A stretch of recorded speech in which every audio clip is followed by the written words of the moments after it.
Hello learners, আবারও একটা নতুন ক্লাস নিয়ে চলে এসেছি, যেখানে আমি সম্পূর্ণভাবে অ্যানালিসিস করব, এক্সপ্লেন করব present perfect continuous tense. Present perfect continuous tense আগে কাকে বলে সেটা আমাদের খুব ভালো করে জানতে হবে। কোনো কাজ বর্তমানে যখন কিছুদিন আগে বা একটা নির্দিষ্ট সময় ধরে ঘটছে, মানে আগে শুরু হয়েছে, এখন চলছে এবং আগামী দিনেও চলতে থাকবে, যখন এমনটা বোঝানো হয় তখন কিন্তু সেই ধরনের ভার্বের যে অ্যাকশনটা হবে সেটা হচ্ছে কি না, প্রেজেন্ট পারফেক্ট কন্টিনিউয়াস টেন্স। কিছু উদাহরণ দেখা যাক। আমি 5 বছর ধরে লন্ডনে বাস করছি, তাহলে I have been living in London for 5 years.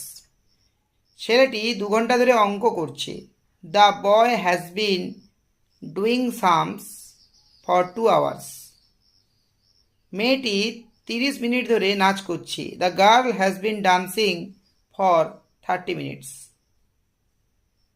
Ram 1 সপ্তাহ ধরে জ্বরে ভুগছে, Ram has been suffering from fever for a week. Shyam সোমবার থেকে জ্বরে ভুগছে, Shyam has been suffering from fever since Monday.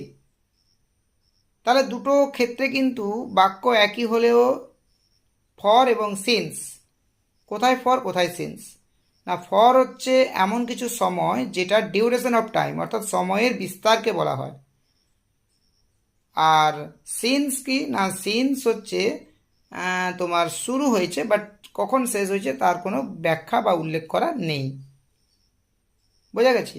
তো এই প্রেজেন্ট পারফেক্ট কন্টিনিউয়াসের যে গঠন সেটা হচ্ছে subject plus haves plus been plus main ভার্বের আইএনজি।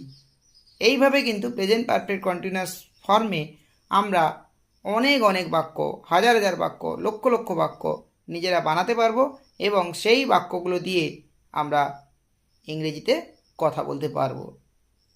তো আশা করি ক্লাসটা ভালো লেগেছে। যদি ভালো লাগে অবশ্যই এই ক্লাসে একটি লাইক, কমেন্ট এবং শেয়ার করে দিও। সাথে সাথে আমার যে ইউটিউব চ্যানেল রয়েছে সেখানে তোমরা গিয়ে সাবস্ক্রাইব করে দিও।